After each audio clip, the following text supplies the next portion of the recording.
Subscribe करें हमारे channel केबी हसीना और साथ ही साथ बेल आइकॉन पर प्रेस करें। Khwaja Banda Nawaz Hasina Urdu girls high school Ausa ज़िला लातूर। पेशकश ज़रगर मुजाहिद नज़ीर अहमद मिन जानिब सदर मोल्लेमा। जमात पंजुम सबक लौकी मुसन्निफ़ यूसुफ नाजिम 7 नवंबर 1921 जालना में पैदा हुए। वो सरकारी ओहदे पर फाइज थे। उन्होंने बहुत से तंज़िया व मज़ाहिया मज़ामीन लिखे। दियोराए साए हमसाए। इस सबक में कद्दू उर्फ लौकी जैसी आम तरकारी के ताल्लुक से बड़ी मज़ेदार और दिलचस्प बातें बताइए। आइए इस सबक को समाप्त करें। कद्दू भी क्या तरकारी है, इसके दो नाम हैं, एक कद्दू दूसरा लौकी। लौकी अच्छी होती है जबकि कद्दू अच्छा होता है, लेकिन दोनों का मज़ा एक सा होता है। कद्दू की किस्में भी दो हैं, लंबा कद्दू जिसे या तो खड़ा रखना पड़ता है या टोकरी में लिटाना पड़ता है। लिटा हुआ कद्दू एक लंबे खत के बच्चे की तरह दिखाई देता है जो पालने में सो रहा हो। लंबे कद्दू बैठ नहीं सकते क्योंकि उनके घुटने नहीं होते कि मोड़े जा सकें।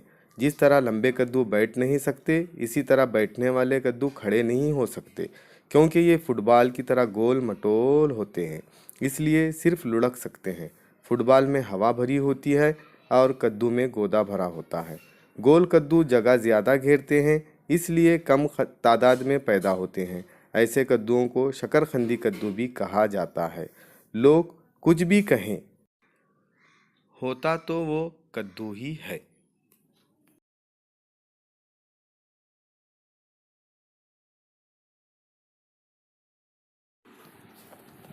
कद्दू उन तरकारियों में से एक है जिसका मीठा बनाया जाए तो गाजर के हलवे को भी मात दे दे, मगर शर्त ये है कि आपको हलवा बनाना आता हो।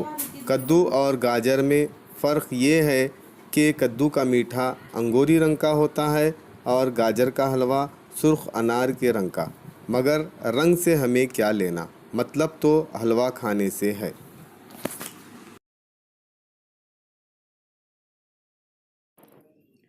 कद्दू और तरबूज की शक्लें मिलती जुलती हैं, मगर शक्लें मिलने से क्या होता है, क्योंकि कद्दू तरबूज नहीं बन सकता और तरबूज कद्दू नहीं बन सकता।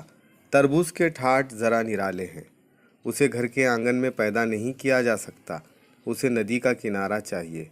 कद्दू घरेलू तरकारी है। अगर आपके घर के आंगन में कोने में खाली पड़े हैं तो एक कोने में कद्दू पैदा किया जा सकता है।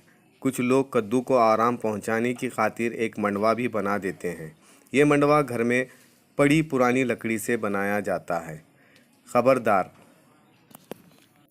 मंडवे में नई लकड़ी इस्तेमाल ना की जाए क्योंकि नई लकड़ी पर बेल चढ़ाने में वक्त लगता है। घर में जो कद्दू पैदा होते हैं वो खेत में पैदा होने वाले कद्दुओं के मुकाबले में ज़रा दुबले होते हैं। इनका कद भी छोटा होता है, लेकिन इनका जायका बहुत मज़ेदार होता है। कद्दू का गोदा बहुत नरम होता है और रंग सफ़ेद, ऐसा मालूम होता है जैसे सफ़ेद रेशम का लच्छा हो। जी तो चाहता है कि जिस हालत में है उसी हालत में खा लिया जाए, लेकिन ऐसा करना नहीं चाहिए। इसे पकाने में देर ही कितनी लगती है।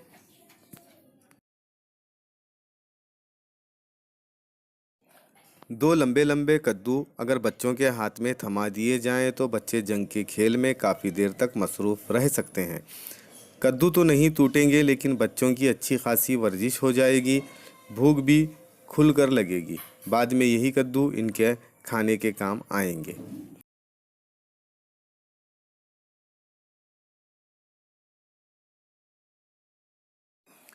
आदमियों के मिजाज की तरह तरकारियों का भी मिजाज होता है।